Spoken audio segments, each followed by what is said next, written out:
June 2022, huge American Girl breakthrough. Right. Do you know where you were when you heard about it? I mean, I was not at Pride, but it was like right around that time. Yes. So Molly McIntyre is taken out of the vault, I guess we'll use that word, and she was re-released potentially in perpetuity on June 1, 2022. What do we think? I was at Pride this weekend. I didn't see her there, but I didn't not expect to see her there, if you know what I'm saying. Real ones know. See you in your camp outfit. Beautiful. I would love my own version of that. Welcome back. Thank you for coming out, Molly, from the archive. Great to see you.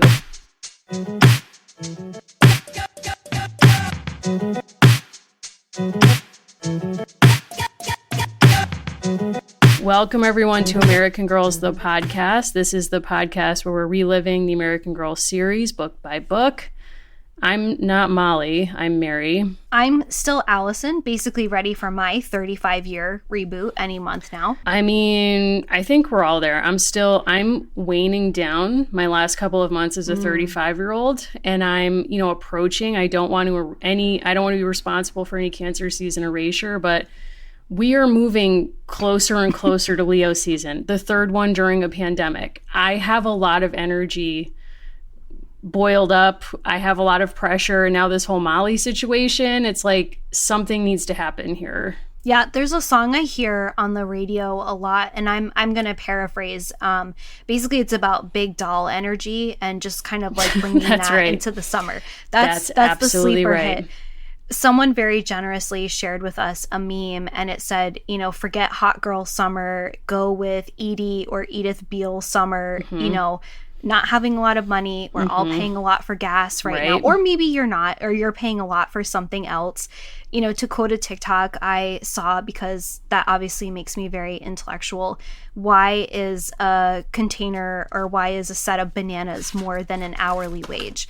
Wow. I can't answer that question. It's Gemini season. It's not actually time for any of this, but Molly's back. She's out. She's back. She's whatever you want her to be. I mean, I think the brand is trying to say that was supposed to be meaningless, that it wasn't on purpose for Pride, but it's like, okay, we've been saying since day one of this show, or at least like real ones out there know in their heart and their spirit, like, you can identify straight and still vibe with Molly. Like, it's cool. But I'm just saying Molly's life after the books end, like, I think that there were certain awakenings that happened, I hope. And I don't know, like, I just, it's a proud day. It's a proud day to be a Molly. That's all I can say. I was at Pride this weekend in Connecticut. I went to the Middletown Pride, and first of all, the governor was like a mess. Like, politicians at Pride, it's like, please pull it together. He walked down the parade route and he just pointed his thumb at people. And it was like his publicist said to him ahead of time, can you please, Ned, say something like affirming about gay people or like queer people or queer culture? And he was like, okay, got it. Don't need any direction on this. He literally was pointing his thumb at people and he just went, Pride, Pride. He just said that one word, the whole parade route. In a way, it was kind of iconic, where he was like, I'm just going to say the name of the event over and over again, and I hope that that's what I'm supposed to be doing here. And I don't know. That's what happened. I think someone probably took him to the Pride section at Target, and I think like many of us, became so completely bewildered by like the amount of text on the content. He tried to very quickly memorize a monologue, failed, and then was like, I only have one word. I mean, kinda. And speaking of Target, their Pride line is better this year than it's been in past years. So congrats to them on that. We are dealing with corporate Pride, which is always a mystery to me. I'm always looking for good Pride sneakers, Pride sneaker collections, not seeing any this year that are really doing it for me. So if anyone has any leads, I'm open, even though I understand it's all a problem. But that's where I'm at right now. I mean, kind of like you're saying, it's like you just have to do things that feel good and be kind to yourself. I think people are feeling demoralized with the state of the world. Even the Queen's Jubilee, Allison, I was like, I don't even know how to feel. Like, did you take this in? Do you have any thoughts about it? So, we are here today to talk about, Becky we're gonna get there. Oh yeah, we're getting there, obviously, but I think it's hard to bypass such an important moment. I can take in and I can sort of contextualize content that I think is significant, right? That like she has done certain things that are you know, like she is able to bypass her own country's environmental law, right? There are, you know, horribly racist policies that are part of policy at her palace. I think honestly, one of the things that has like thrown me on an existential level was the elevation of Paddington Bear and the elevation of, you know, cartoons and then the Queen as hologram. I really do feel like very often that this is a dystopian timeline, and I'm not saying that we caused that, but I think at some point there are ways in which like our interpretations of content have now been folded into actual content, and I don't know what's real anymore. Like, am I happy for her? I'm literally not even sure. Are you getting to like a Mandela effect where it's like, was Berenstain? Or like I saw one that was like, what if I told you Ed McMahon was never affiliated with the Publishers Clearinghouse? And I was like, I refuse to accept that. That's what I remember to be true. But you're right. It's like we don't know what's real anymore. And caricature has become reality. We're covering Nixon on our Patreon this month, so buckle up for that. Like, speaking of caricatures that become real. So, yeah, I mean, the Jubilee, I didn't really take in too much of it beyond like seeing media coverage of it and like Prince Louis kind of doing the most, being all of us at a overly formal event where your behavior is prescribed. Good for him. But yeah, it's odd. And it's also just odd to see them insisting on business as usual, which is very royal family of them, when things are just not great. No, I do think that's interesting, and I've read a lot of different sort of like response to like Louis and different things that are happening with that family. I do find it very striking, and then I mean this in a completely serious way, that people are like willing and eager to boo a former actress, current actress, you know, actor, who has like in some people's minds like wronged the royal family. Whatever you make of that, I think that they made the best decisions for themselves, and they did, you know, the best possible thing. That people are so willingly, you know, out there booing her when like there really haven't been consequences for that for anyone except them. And then we have politicians who are accepting money from the NRA, and it's like, well, we can't boo them. Like, so that's kind of the world that we're living in right now. And I bring that up in part because a lot of the books that we've been reading for this show lately are taking me back to like other really good series that we've loved. We've received overwhelming positive feedback about covering the All of a Kind family books. They really are just like this warm kind of hug. And the Rebecca books are feeling that same way. I really am loving this series for the mix of sort of patriotism, dissent, questioning, age-appropriate conversations, like beautiful dialogue. It's kind of all taking me in, and that is feeling more real to me than watching something like the Jubilee when the Queen is her own hologram. Like, I don't, I can't get there. I mean, I'm still not over the Selena hologram, which I cannot speak about at this time. But you're right. It's like people are becoming caricatures of themselves. There's this insistence on a public persona of business as usual when these horrific things are going on in our world, with like multiple shootings in our country in the past couple of just weeks, with the NRA convention happening right after, seemingly untroubled by those events. I mean, it's a really tough time. Like, I'll just speak for myself. It's a really tough time. So I understand both impulses to both escape into fantasy, which is what I think the royal family presents for some people, or like a narrative that is not going to harm you if you allow yourself to get lost in it. But at the same time, like, other people find comfort from learning more or immersing themselves in like activist groups or, you know, ideas or books or talks or anything that can teach you more about these issues that are, you know, increasingly shaping our world, even as other people insist it's not happening. So I get both impulses. I mean, I think it's hard to keep away from the news, but at the same time, I find myself watching Miss Piggy's Instagram account, and I'm like, she gets me. So it's like, am I okay? I don't know. But, you know, we just got to keep going, I guess. But it's nice to have these books to kind of escape into. Yeah, I think we both are really appreciating these books, and I know that there's like a few other things that we wanted to talk a little bit about. You mentioned that like Watergate is kind of, I don't know, like, did it choose us? God, Allison, I don't know what has come over me. I truly, like, I'm worried about me right now. Like, somebody check on me. I am so in deep on Watergate right now. First of all, we solved it. You know that, right? Okay.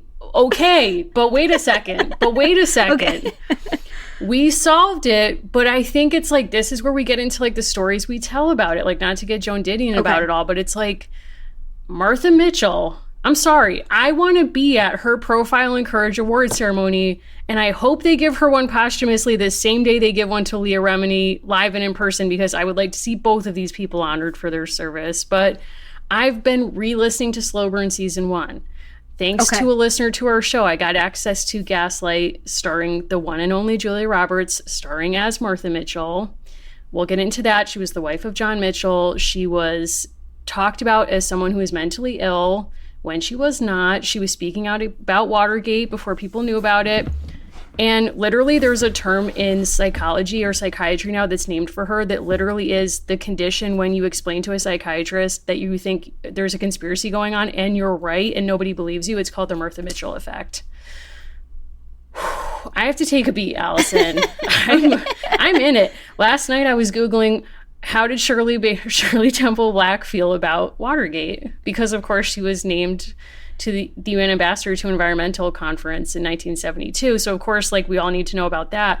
I'm becoming a caricature of myself. Like, I hope that that's not happening per our earlier conversation. But yeah, we solved it. But there's, I think, something about it that's like speaking to our times now, which is why it's still interesting to me, of like, there are literally people who are in the Trump administration who were involved in Watergate, never really held accountable for their actions then, rewarded for it now, you might say. But I think this like public persona, even with the shootings and everything that's gone on, of like, my public persona is I'm all about morality and enshrining morality, but actually behind the scenes, I'm willing to do anything in a mercenary way to get what I want. I find that so disgusting that it's sort of like, I can't handle thinking about politicians viewing the school shootings as meaningless in terms of moving the needle on gun reform, or like literally banning drag performances in Texas. That's what somebody wants to do now instead of banning guns. Like, that is so repulsive to me that I am in a way retreating to Watergate because I'm hoping I find something that makes sense. I don't know. I don't know. That's where I'm at. But anyway, I'm watching Gaslit, which, like, jokes aside, Julia Roberts is amazing. Sean Penn as John Mitchell, I have a lot of questions. The makeup, I didn't recognize him. And Matthew from Downton Abbey is John Dean. And I just want to put it to the floor, like, he was not that hot. I'm just saying. Like, he was gifted retroactively by that casting. And I think he probably feels good about that. But I'm just saying, like, no one involved in Watergate is ready for screen time. And I'm including myself in this. Like, I don't think I'm ready for screen time, but I'm just saying, like, the casting is nuts. I'm going to disagree with that, but I'm going to save it for the Patreon. Oh, God. I can't get into that right now, but it's worth a watch. And if you're watching it, please reach out to me because I'd love to talk about it with somebody, or just Watergate in general. Like, those of you who are out there, do you know anything about Shirley Temple Black and how she felt about Watergate? Like, get in touch with me. Anyway, Allison, I hope you're watching something that's slightly less unhinged than what I'm currently engaged in. So you've invoked Julia Roberts, which for me will always take us back to the winter and spring of 2019 when we watched Felicity and American Girl and American Hero. I'm ready to talk about Becky with the matching hair. I'm ready to talk about her. Oh my God. Yes, thank you to Julia Roberts. We've walked through American history with you, and I will continue to, as long as you keep casting yourself in historically somewhat related dramas and events. I'm ready. Okay, so let's get into Rebecca and Anna. So this is the book that would typically stand in as the Learns a Lesson. It's book 2 in the series, came out in 2009. Rebecca can't wait to meet her cousin Anna. She's sure they'll be just like sisters. It's crowded with 2 families in one small apartment, but Rebecca is happy to share everything with Anna, even her clothes. At school, Rebecca is determined to help her cousin learn English, despite the other kids teasing. But when the teacher tells her to include Anna in a special performance, Rebecca panics. Anna's broken English will ruin the show! ! Rebecca realizes that the performance is one thing she does not want to share with her cousin.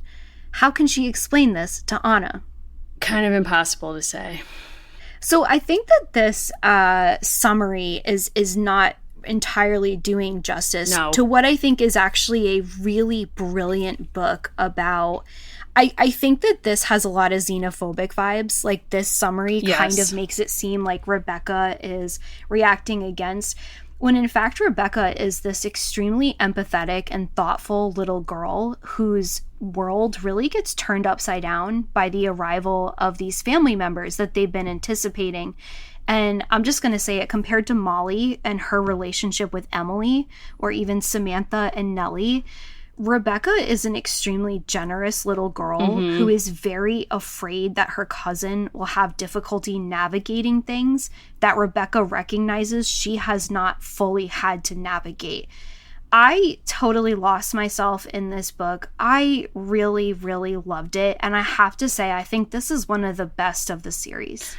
Not of Rebecca, but of any of the books that we've read. This was such a fun read. I genuinely was laughing reading this book, and I love when I find myself laughing at these books, because I think in some ways drama is easier to write than humor. I think it's hard to work humor in, especially to a story that does not have a lot of light moments, shall we say. I mean, we meet in this book Anna and her family coming to join Rebecca and her family after escaping real violence in Russia towards Jews. So this is a really fraught situation. And I think that, to your point, I think Rebecca is incredibly empathetic. And I think something that the book does very well is capture the vulnerability of being a child, which is that you're both trying to understand and make sense and like order in your own universe this new thing that's disrupting your understanding of, you know, how your life is organized and where you fit into everything, which is in some ways what we were introduced to in book one. Like, where does she fit in her family? How does she see herself? That's being disrupted now. And we also get the vulnerability of her really wanting this cousin she's never met to like her. Like, to me, that's what I read when we first open the book, is like, oh, like this just really basic, genuine feeling of like, I really want my cousin who's my age to like me. Because in book one, we learned she has twin sisters, and she has the 2 younger brothers, so they're kind of paired off. And in this book, she kind of anticipates, like, this person could be my match. This could be, like, my twin, so to speak.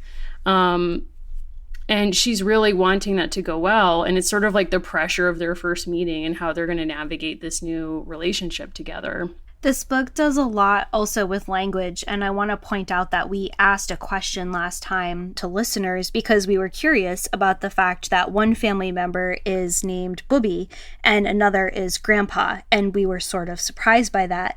And we got some really cool responses from people who pointed out that, you know, much same in my own family, certain names are a kind of honorific, right? Like, people earn different kinds of titles, and that the name that is being used in this case, the Booby, is really about a super special relationship, right? A person who is very beloved.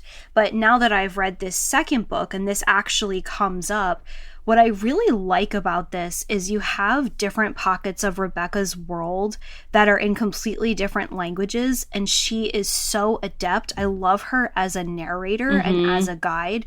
She's so adept because something that description is not really getting at, Rebecca wants to make sure that her cousin is speaking the right language at school because she knows there are consequences, not because she thinks it's wrong or because she is ashamed.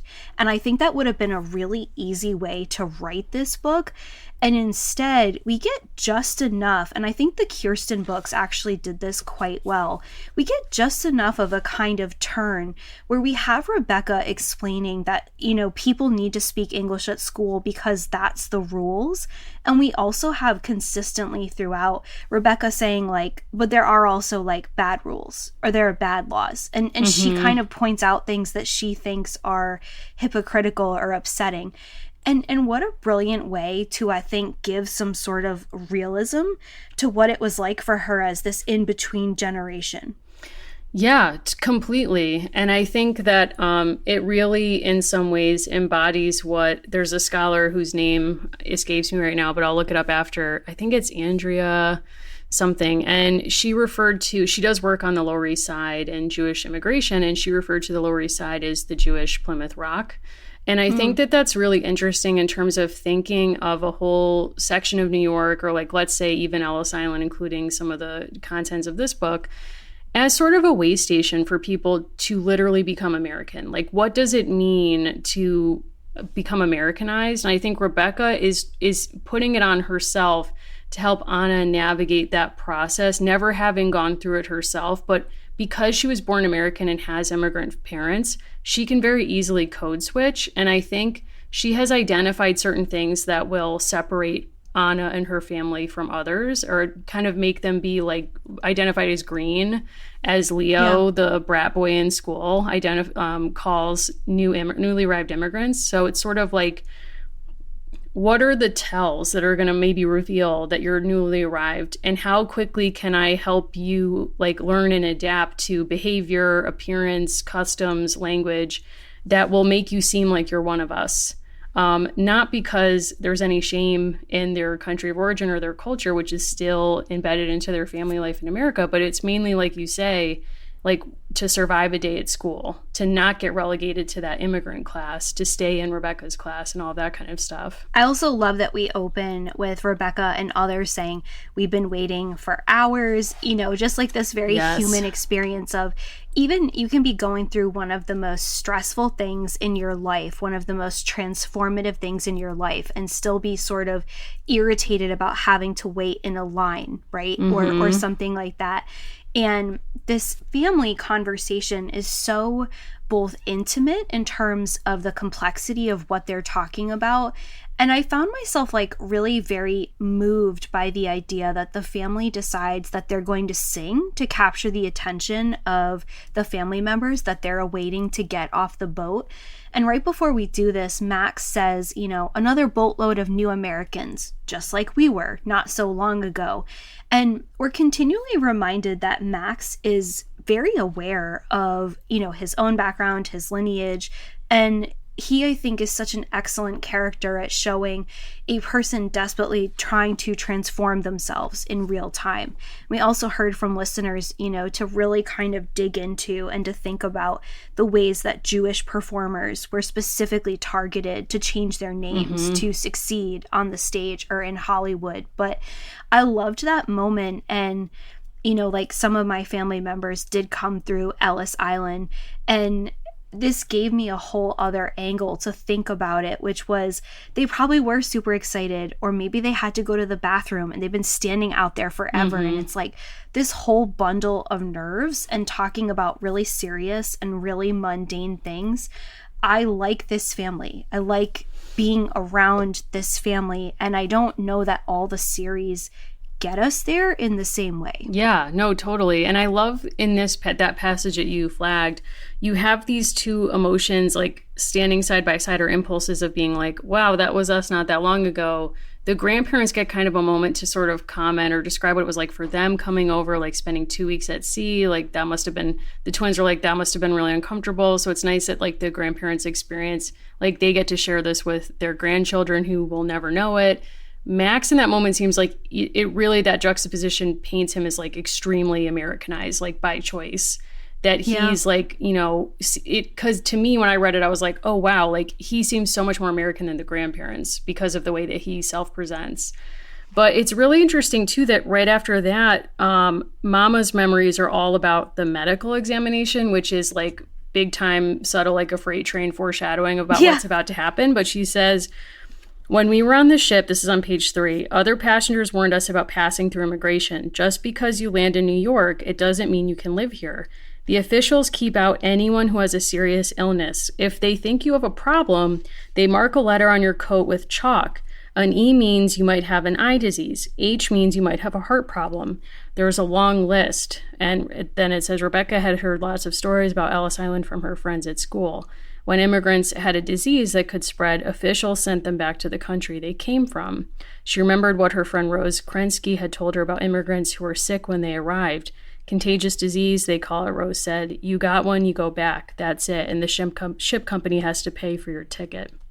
And then she's worried that, hopes that Anna, who had been sickly in letters described that way, doesn't get sent back. And that's, of course, not the family member we need to be worried about. But it does introduce I think an important piece of this book is that this is the first, to my knowledge, American Girl example or direct interaction with eugenics. And because the medical exam at Ellis Island was one of the first publicly used intelligence examinations, not just medical exams, and they were directly designed and performed in some cases by eugenist physicians. And I think that that's something really important to think about. And for those of us who have family stories of family who came through Ellis Island, as we both do, if you go look at your family records, you will see sometimes that they will mark physical signs on your relatives' bodies as possible signs of, being, air quotes, feeble-minded, as they might say, or having some kind of deformity. Like my great-grandmother, when she came from Italy, on her Ellis Island record, it said that she had a scar on her upper lip. And that was noted as perhaps a sign of concern that she was not, perhaps like the strongest specimen who would keep the race strong, or whatever eugenicists might say of that. And I think it's really important to think about the fact that the family is leaving Russia because of persecution for their Jewishness. And yet even immediately upon their arrival, their bodies are being read for signs of otherness. So it's like, it's not necessarily the triumph story. I mean, I'm sure it feels triumphant in some ways, or maybe just like relief because they're off the ship, but there's a lot going on with that. So think also about the contrast, and I think it is important to frame it explicitly as eugenics, because this is like a pioneering laboratory of eugenic thought. But think about how many people have family stories regarding a name change at Ellis Island. Mm-hmm. And we know through extensive scholarly research that that did happen, but not at the scale that many people believe. Often it was a pressured or a semi, internal desire to change something about one's name, probably because of outside pressures, but it didn't always happen at Ellis Island. Think about that with the fact that we know, because we have thousands of records, that the way that your body was described in that moment would have a lifelong consequence, right? So we have all these kinds of like cultural anecdotes about like, oh, this person's name was changed, on, when actually I don't think we've looked as sort of nakedly at this reality, right? That these medical examinations, the fact that there is this fear that this word lame, that the L has been given to the cousin, all of a sudden this has like this huge effect on the family. They've been worried about the wrong person, as you say, and you see Rebecca and the others kind of scrambling. Does L mean limp? No, it means lame, right? They're having this conversation. That term lame, comes from eugenic thought. It's not a random word. It's a scientific term being used to describe him. All I could think was like, gosh, he just had a fall. Yeah. Right? Like he just got hurt. Yes. And he is not a person who's like living with a significant lifelong injury. Like he tripped. He tripped on board the ship, and he's limping because of that. And now, like, his whole life could have a different trajectory just because of this one fall. And I think, too, like, I was looking up in Chronicling America for, like, descriptions of these inspections. And I found that in the Labor Journal in 1913, so a year before the events of this book, we get a description of what the process was like. And it says, and this was during the peak years of immigration at Ellis Island, but it said medical officers there had to inspect 150 persons every 5 minutes to keep the gangway clear. So imagine you having your whole life in some ways determined, like whether or not you're lame or not, by somebody literally examining you at that rapid pace. Like what kind of gut reactions were people going by? And even the intelligence tests that were offered were setting up immigrants to fail because they were developed based on knowledge that you would find in an American or French school textbook, which of course many immigrants in this period were coming from Southern or Eastern Europe. They would not know this. Or geographic locations, testing people on locations in the United States. They're not from the United States. They're also not set up to know about anything in our country. So a lot of these tests were purposefully designed to disparage or demean immigrants. And the person who published his results who did this, Dr. Henry Goddard, in 1917 said, oh, by the way, my results only apply to people in steerage. People in first and second class don't count. So there's a lot going on with that. You also have to have this additional visual, and I appreciate how this was kind of snuck in so seamlessly. We learn when the family leaves and they go to Rebecca and the Rubens residence. We learn that Cousin Anna, she says, I loved this line. She says, I wear all clothes. And what she's saying is like she wore all of the things. So we have this like Joey Tribbiani situation where this little girl has stacked all of her clothes on top of each other. So she's probably like sweating profusely, extremely uncomfortable. And the family is so gentle with each other in this moment because they don't want to ruin it right away and say like, you are not keeping all of those clothes. Those clothes are not going to work for you well here. And also they kind of smell. Rebecca is just such a model in all of these scenes of being curious about her cousin, careful about the way that she talks to her, and also kind of framing it as a net positive of like, we get to be twins now. We get to do this whole other thing. This is about an upgrade. You don't have to fully change yourself. And I love the way that the author pulled us into that kitchen where this like probably kind of traumatic moment is happening of like, you've been wearing all your clothes to try to protect yourself and to try to hold on to them. And now you have to literally strip down and get clean. And you don't actually know these people very well. We get so much in the first 25 or so pages of this book. And we also have this like dangling situation of, is that cousin Joseph coming back? We don't know, right? We don't know what's going to happen to him. No, and we're also told, we learn with Anna in the kitchen where she's stripping down to take a bath with her mom and the men are sent to her bathhouse, that the mother says, well, if Joseph can't stay, if they're going to deport him, we're all going back to Russia. And it's Rebecca's mom who has to say, like, actually, no, there's no going back because, you know, the Tsar's army are going to come and take your sons away and your husband can't work there. So it's like, you know, on some level you can't go back. But the maternal instinct of like, it's unfathomable to me that I would let a child of mine be sent back across the ocean permanently without me. So it's like, there's such a heaviness just to these early scenes. And it's so kind, as you say, that Rebecca, there's no pettiness there. There's no like, oh, I'm gonna have to share my bed with this person. Like, she's genuinely so excited to wear the twins' hand-me-downs with Anna and be twins. It's actually very sweet. I also love that almost immediately we meet other people. I like the side characters in these books a lot, and I know we applauded this in the first book with the woman who was kind of framed as like thinking she was better than the shoe store. Mm-hmm.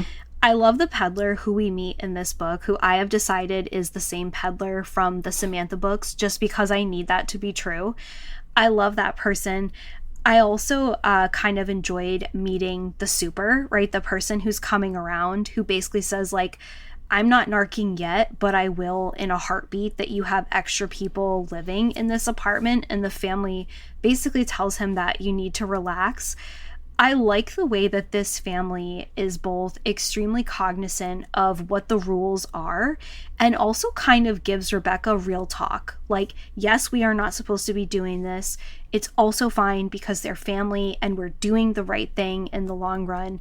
And we also have like moments later, Rebecca is talking about Joseph and what's going on with him, and references, you know, Papa says it's the law. And they have these conversations like there are these rules that really circumscribe their lives. But they're also not afraid to kind of say like, yeah, but this family needs to stay with us for a minute. Like, leave us alone. Mm-hmm. It's going to be okay. I think it's interesting that so much of the book is about normalizing negotiation as an everyday part of life. Like negotiating what it means to be a member of this family, what it means to be an American, what it means to be like a law-abiding renter of this flat who's dealing with a landlord who's kind of a narc, but like it's okay to deceive him slightly because the policies themselves are unfair. Like there's so many things there that it's sort of like interesting for a child to navigate, where you think there's a simple like right and wrong, and actually like it's more complicated than that. And we also, I think a lot of it, I really do value, not just because it's what we were, you know, introduced to the series with.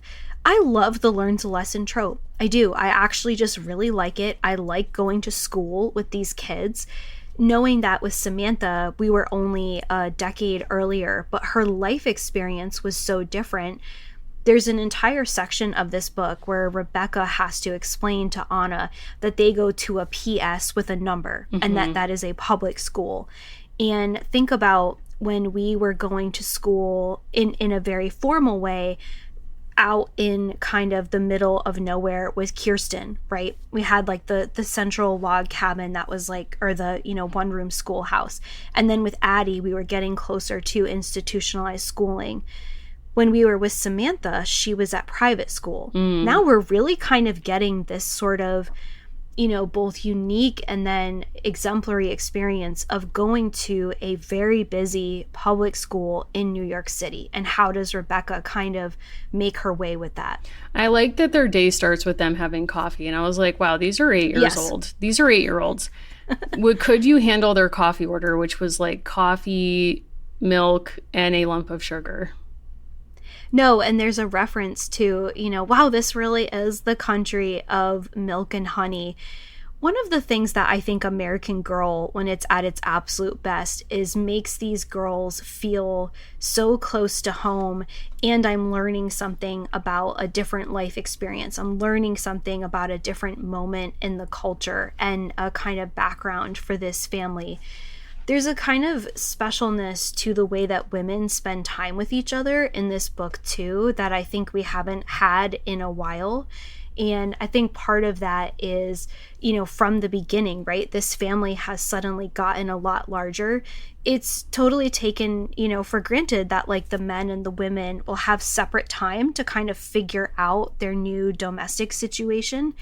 This author is just extremely talented at pulling us into a women's domestic scene in a way that I don't want to leave. Like, I want to be there with these people, and that includes the kind of, like, school routine. I think that also ends up serving as a great contrast to the teacher, who I think for the period is kind of appropriately written as a bit of a, not like difficult personality, but a strong personality, right? You'd have to be to like get yourself to that point to be that kind of educator. This isn't like Miss Honey and Matilda. It's not the teacher we remember from Kirsten. It's not the special teachers that Addie or Samantha have. It's a woman who's negotiating like a huge public school system, and she's kind of tough. She is tough. I was like, man, I wonder if she's going to be like Miss Bliss in Saved by the Bell, but she was not. Or Feeney. In a way, she's kind of like Feeney behind the scenes. Yeah. Like when I heard that the actor who plays Feeney was very nice to the kids, but he was like, this is a job and we're all going to learn our lines. And if you don't follow the rules, like I'm going to seem frustrated with you. So it's less like more William, whatever his name is, and less Mr. Feeney. And I do think that it kind of tracks that like we don't know how many total students are in this classroom, but presumably it's a lot. And, you know, like there's a eugenics project in that school, like assessing their hygiene, having to teach students who arrive every day with a different language background, all in the same classroom, like doing a constant assessments, discipline. Like, that's hard. I don't envy her in the least. No, and there's this total presumption that, like, she is in charge, right?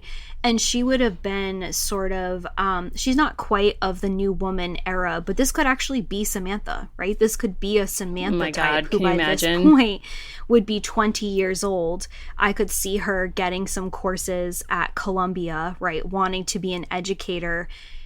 This book is situated right at like the very early part of what's going to be a truly massive boom in public elementary and secondary education. It's kind of right on that cusp.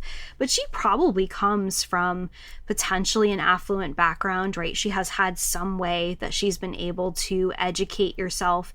And I think that this book rightly kind of lays down that there would have been expectations of these children to act and behave and speak in a certain way without actually making it that that's how life should be or has to be. Like, this book walks a very fine line in poking holes at that without making it like, oh, you know, woke Rebecca Rubin believes in ESL, you know, before it would have been something that she, or ELL, before it would have been, you know, on her horizon. Like, it's the right mix, I think. Yeah, and I think it walks that line by having her have some misunderstandings in the classroom with Anna, where it's like, Miss Maloney, the teacher, who is kind of a narc, but I guess well-meaning. And I do wonder if she's Samantha growing up, like when she takes the kids up to recess on the roof. Do you think there's a moment where she's like, oh my God, LOL, like remember when I hid orphans in an attic? Like, I love elevated architecture. It's inspiring to me. But when Rebecca is trying to help Anna in this like really rapid fire, frankly scary to me arithmetic teaser that Miss Maloney fires at them because she's like, your brains have been lazy over the weekend, so here we go. And basically she does this thing where she's like, what is 2 + 2 × 3, like divided by 4, and you can't write anything down. And like, it's hard. I was stressed out. It took me back to that Molly arithmetic moment, the division table or the multiplication table quiz. And so Anna's like, I don't know what's going on. So Rebecca's like trying to hide her mouth and speak in Yiddish to her so she'll kind of catch up. And she's caught and she's made to wear the dunce hat in the corner. And what devastates her beyond the embarrassment of that and the shame, which is what was designed to happen with the dunce cap, is that Anna laughs when the rest of the students laugh because she doesn't understand that Rebecca is being punished for helping her. No, and that kind of causes like a pretty like brief moment of friction. It's not on the level of Molly asking a refugee to play bomb shelter. No, not quite there. Not quite there. So, if I may, in preparation for today, I found a piece of fan fiction called The Breakfast Club American Girl Oh my Style. God. May I share with you the casting? Please. So this is by a user named Michael Venus. So we have a brief prologue. 5 young girls meet at a Saturday detention on April 2009. The school is George Lane County Park in Quartz Hill, California. Okay. Molly McIntyre is in the role of Andrew Clark, the athlete. Miss Gominski is Principal Richard Vernon. Kit Kitteridge is the role of Brian, aka the Brain. Okay. Charlotte Campbell is the janitor. Rebecca Rubin is John Bender, criminal. Samantha Parkington is Claire, aka the princess, and Felicity is Allison, aka the basket case. I'm not sure that I get it. I don't need to get it. I'm fascinated by this Breakfast Club American Girl crossover. I don't know. So far of what we know of Rebecca Rubin, if I'm willing to cast her as whatever, what was her archetype? So in this one, like the ones that you probably know the best, Rebecca is John Bender, aka criminal, which is Emilio Estevez. Okay, I don't know about that. Let me check that actually. Hold on. I'm firing the only up one that YouTube. makes absolute sense is Samantha as the Molly Ringwald princess character. That tracks 100%. So John Bender, I apologize. Let me pull this up. He is the anti-hero. See, I don't get anti-hero vibes from her I don't at either. all. So that's Judd Nelson. I apologize. That's Judd Nelson. I misspoke. Amelia was never the anti-hero. He couldn't pull that off, except on the set of Mighty Ducks 3 where he refused to be vaccinated, quickly ending that show. Not going to get into it. So I've learned, because I listened to an American Girl YouTube Q&A, that, 20 questions with Rebecca Rubin, that she loves math. Like, we're going to get there. She loves math and she loves school. And knowing that actually made me appreciate this book even more, because Rebecca is not an immediate fan of everything her teacher does. You can tell she loves learning, but she's kind of skeptical of the teacher. And when we learn that there's going to be performances, the students up the ante for absolutely no reason. And it's kind of a shock when Rebecca and Anna get put in this like very prominent role. It's a major shock. Like, there are so many like big swings on both sides of the production of this piece where it's like from nowhere, the teacher's like, hey, congrats to all of us. We've been chosen to recite poems about the flag at the school assembly. Everyone's going to memorize a poem. And I'm like, do we need 42 students all recite? Like, how many poems do we have ready to go about the flag in 1914? I don't really want an answer to that question. But I mean, this woman is committed to making all of these students do this. And then they're like, but what about a song? Like, let's kick this up a notch. It's like people planning a DARE graduation that gets way out of hand.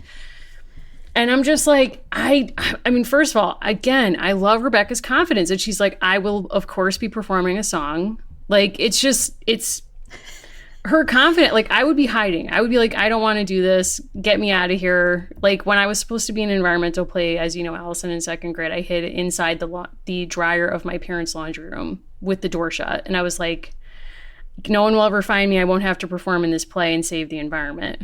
So I'm like the anti-Rebecca Black, or Rebecca Black, Rebecca Rubin. Rebecca Black, Rebecca I'm not Rubin. the anti-Rebecca Black. Crossover, Happy Pride. Friday, leading into Shabbat song. I don't my know. God. That's just an idea. Actually, I would love that. That would be beautiful. Oh my God. A little educational piece for us. Is there an actress who has starred as Rebecca? Are we going to get a movie in this series or no? Because could we reach out to the actress and just be like, are you open to a TikTok performance of Friday? Maybe any of our listeners, if you're open, would love to have that happen, and we'll promote it. We'll put it out for you. But wow. Yeah. So, I mean, the fact that, so we should say that Rebecca's like, I want to sing a song about the flag. And the teacher's like, maybe. Like, she doesn't get a solid, like, yes, there's going to be an audition process. So we're getting like an American Idol piece to this.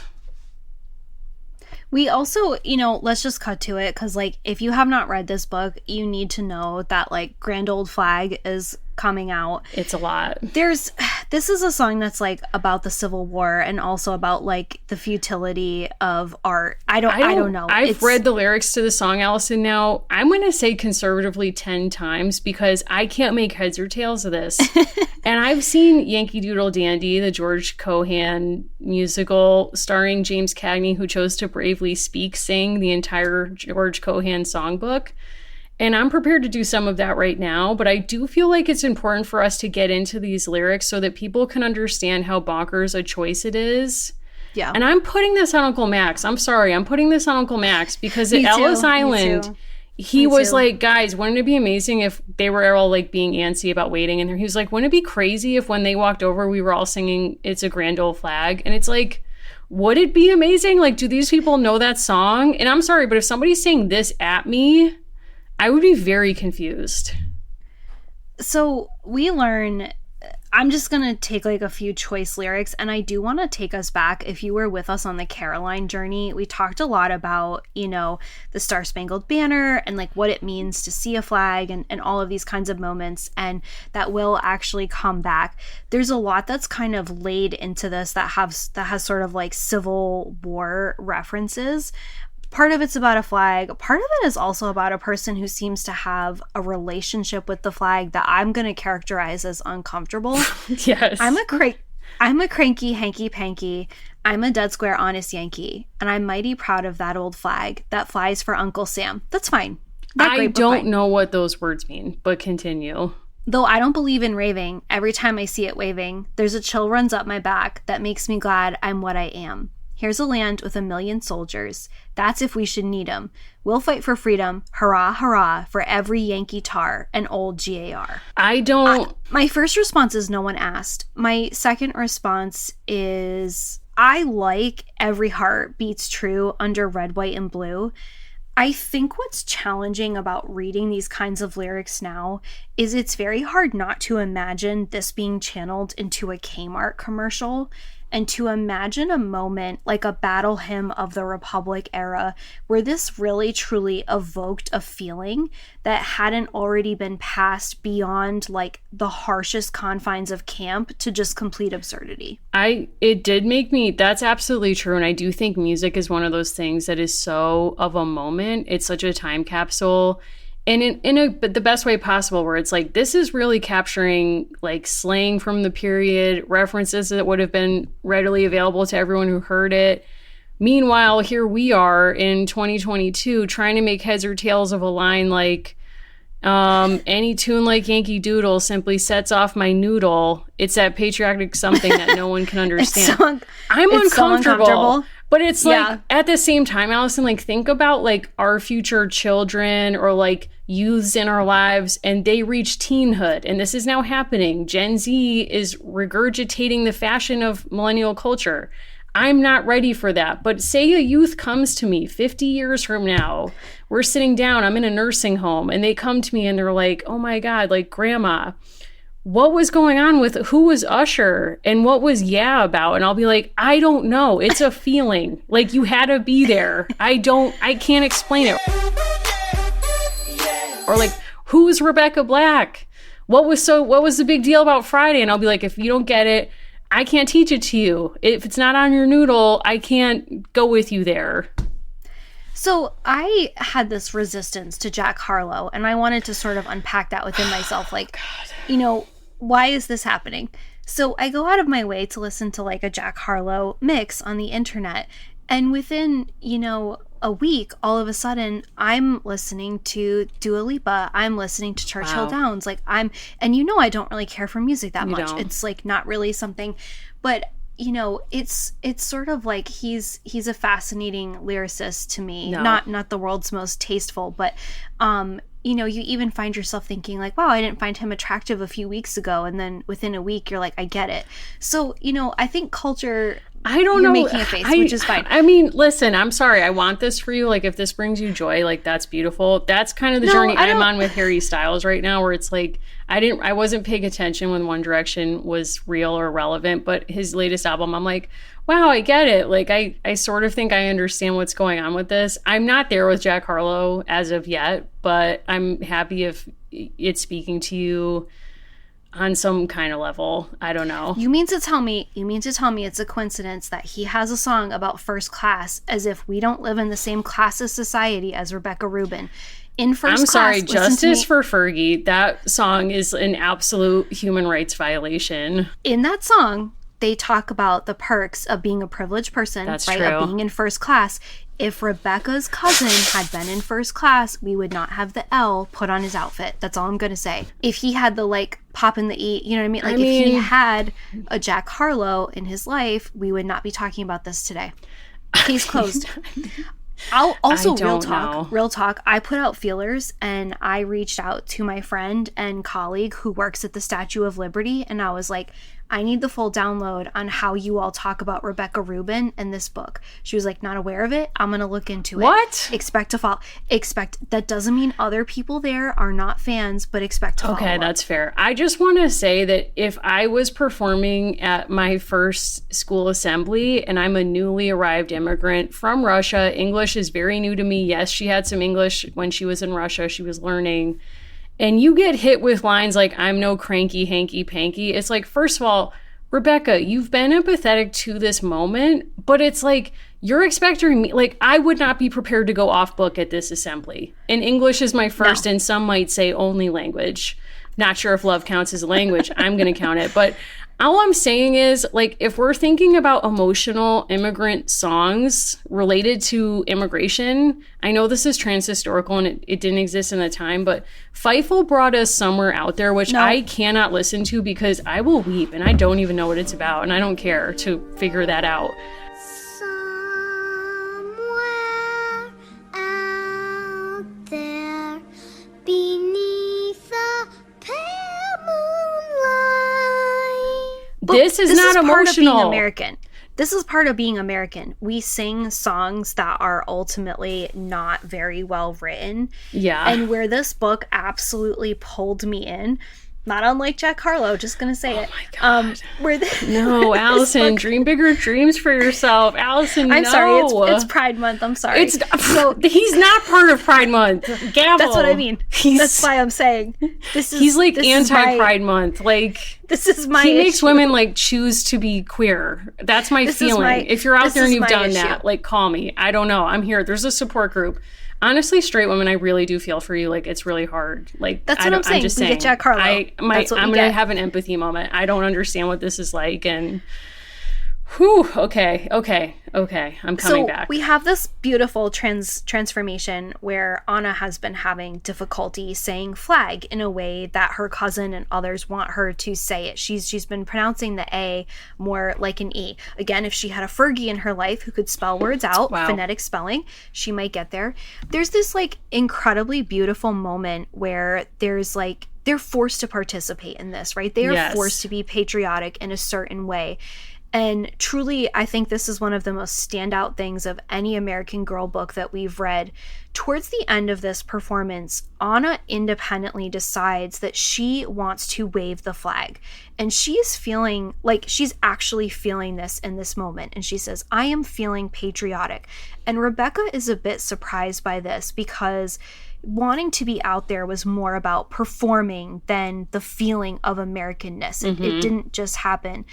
when her brother, Joseph, is spotted in the back waving a little flag. When I tell you, I was eating chicken parm. I put the book down. My God. I did finish my spaghetti.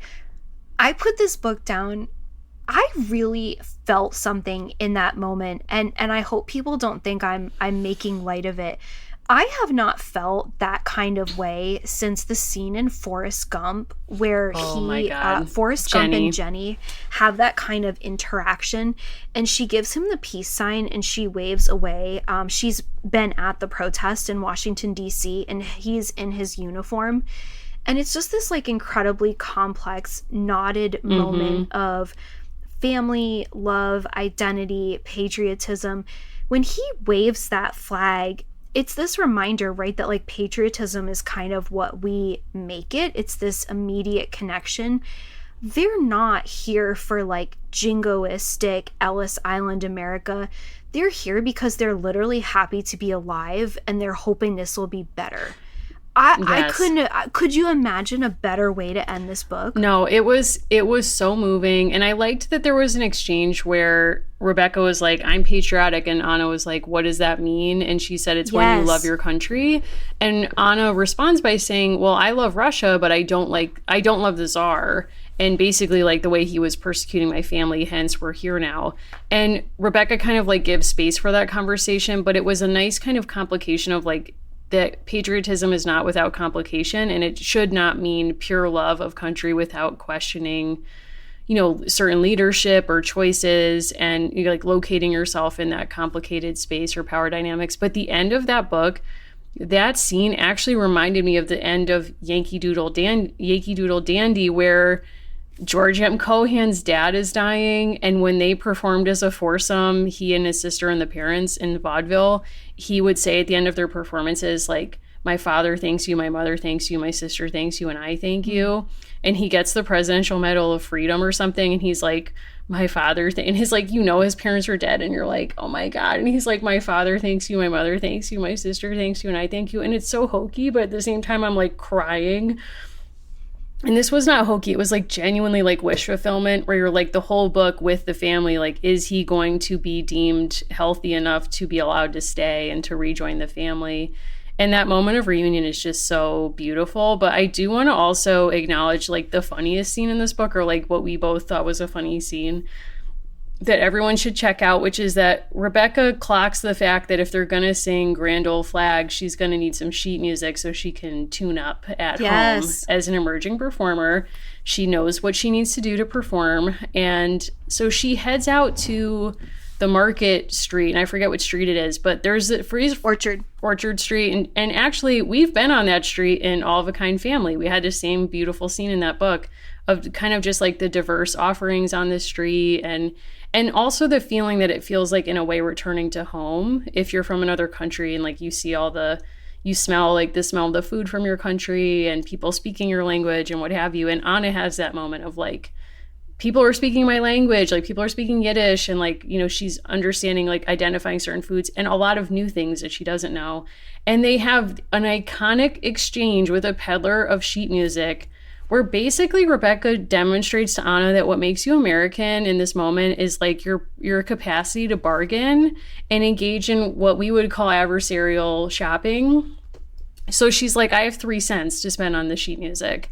And originally this guy quotes her a price of 10 cents. And like, instead of being like, oops, I guess this isn't going to work out, it's like, I kind of love that Rebecca isn't put off by that and is like, okay, what am I going to do? And hits him with what? So they basically then bring bananas into the mix. Yes. Like there's this negotiation about the sheet music, and they're like, we're not giving up so easily. I love this line. I have here a young lady who has never eaten a banana. How many for 1 penny? Rebecca stared in amazement. Her cousin really did catch on quickly. The man handed her 2 green bananas. 2 for now, 2 for tomorrow. And then there's like an issue of like trying to eat the green banana. Rebecca grinned. That's what I call bargaining. Don't ever pay what they ask. It's the first rule of living in New York. And then Anna laughs. We are smooth. Wow. Here's the thing. Like, I love this moment because I love the way that it makes someone experiencing something new not as kind of like a flaw in their understanding, but an exciting moment of opportunity. And as much as like he is being adversarial with them, he wants to play ball with them. He wants to like go back and forth with them. He wants them to actually have this experience. And really, it's neither here nor there who has or has not had a banana, but it's sort of this opening, right? Like, she's new here. Be kind to us. Yes, it's kind of like this whole book has been about negotiation in a sense, and this is the most overt example of it, but it's also like the negotiation is a performance. And we can welcome Anna into this performance that, like, you get a sense that Rebecca's certainly done before and the peddler has done before, and invite her to, like, play with Rebecca in having this kind of, like, over-the-top exchange with the peddler. And Anna does it, like, fits right in perfectly and says, like, you know, how much do you have? Like, you're trying to rob little girl, or, like, we can walk away. And Rebecca, like, dramatically says, like, that's it, I'm leaving. And the peddler then drops the price to what she can afford. But when she turns to walk away, Anna instinctively like puts her arm around her and is like, oh, like sympathetic, even though Rebecca winks at her and is like, this is an act. And then it's like, oh, Anna's in on it too. And it's like this really nice bonding moment. But it's also just genuinely very funny that Rebecca's like, I'm getting away with something here by getting this sheet music. So my favorite review of this book came from a woman named Linda. And she wrote this review in all caps and she put, granddaughters liked. And my sort of comment on this is like, Linda, you're all caps and no cap. And I love that for you. Yeah. And I love that you're committed to this. This book has an 80%, has a 4 out of 5 on the internet. I'm giving it a 6 out of 5 to rectify that. Oh, yeah, I agree with that review. I mean, it's got it all. It's like we've got eugenics, we've got immigration story, we've got young starlet on her rise to fame, like trying to navigate sharing the spotlight with, you know, a co-performer. And in a sense, I think it's really interesting that the teacher so commits to them having to perform the song together.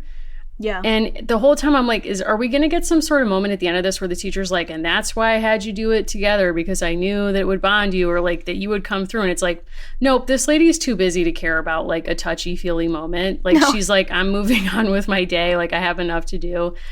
But it has like a nice contained story. And in the telling of the story, you get so many different windows. Like, we could have had conversations about so many different things in this book, whether it be like food culture or housing or labor, or because there's this whole arc we haven't talked about of Anna's dad trying to find a job as a cabinet maker. Now he's taking a job in a sweatshop, and, you know, everyone's concerned about that. And, you know, like there's a lot going on that I'm sure we'll touch on in future books, but it's nice. It's a tribute to this series, how rich it is, that there's so many things that we haven't discussed.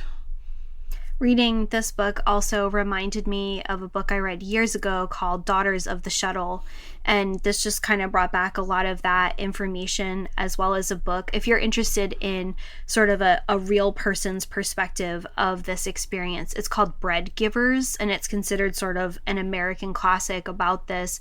I also have to say, I know we've said it before, the amount of moments where I am thinking about Sydney Taylor now, and I'm really grateful to listeners telling us to check that out.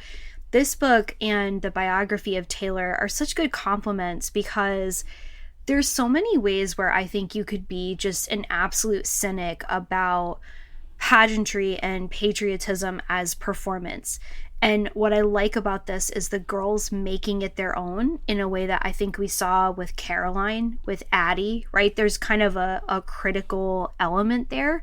I think for Molly, it was about the outfit and the curls. Like, I don't know that we have the depth there that we would like to have, even though that doesn't reflect well on us. But truly, like, kudos to this author for making me think, making me want to kind of like inhabit this world with her. I know we're going right into a holiday next time, and I'm so excited for that, right? I like the way that this is actually following the older arcs of like, we're about to have a surprise. Oh, wow. Who knows? Who knows where we're going with that? But I mean, I just love to think about Rebecca being in conversation with like the Newsies cast. Like, yeah, you know, like this is all happening at the same time, and how do they navigate, like what is patriotic to them, what's patriotic to her. We are really looking forward to people continuing this conversation with us. We're also looking forward to 2 different events. We are going to be picking up the Wiki Baton on June 21, and actually you can tell folks how they can get involved with that. We are going to be doing a Patreon watch-along of the film Dick on Tuesday, June 28th. So we are looking forward to talking about Watergate with you all and having that discussion about Kirsten Dunst. Yeah, so we're really excited for this. I love editing Wikipedia, and it's something that if you've never done it, it's a really easy way to make a contribution to how people learn and understand history. So we're going to be identifying some women non-binary pages that we can contribute to, and other historical events or anything really that people think is relevant to history that we think our listeners would care about. If you've never edited Wikipedia before, don't fear. This is a really fun and easy skill. I will explain how to get started, and we'll just have you do some easy things to get going, like adding citations to pages and really valuable things that help to, certify information and add to, particularly on Wikipedia, there's a huge problem with really having as much representation of women and non-binary folks as men. So this could be an area where we make contributions. I was inspired to kind of call for this after reading the Sydney Taylor biography and seeing how underdeveloped her Wikipedia page was. Like, her life was so rich and dynamic, and her page doesn't really speak to that. So imagine all the great pages that we could add content to. And I will also teach you about a new thing that will be your favorite thing, which is the wild and insane world of Wikipedia talk pages. And once you know about them, it's hard to go back. So much to say about this on June 21st. We're figuring out the structure of the event, but I think we're going to have a channel on our Patreon where people can go and edit with us all as a group, so we can be talking and chatting with each other as we work. And I'll also have some information to share about how to get started if you've never done it. So beginners welcome and encouraged. And if you're a seasoned editor, we'd love to see you too. So much to look forward to in the Patreon. Thanks to all of those who have joined us there. Thanks to everyone who's listened and supported to our show for the past 3+ years. We really appreciate you. And we will see you on our next episode.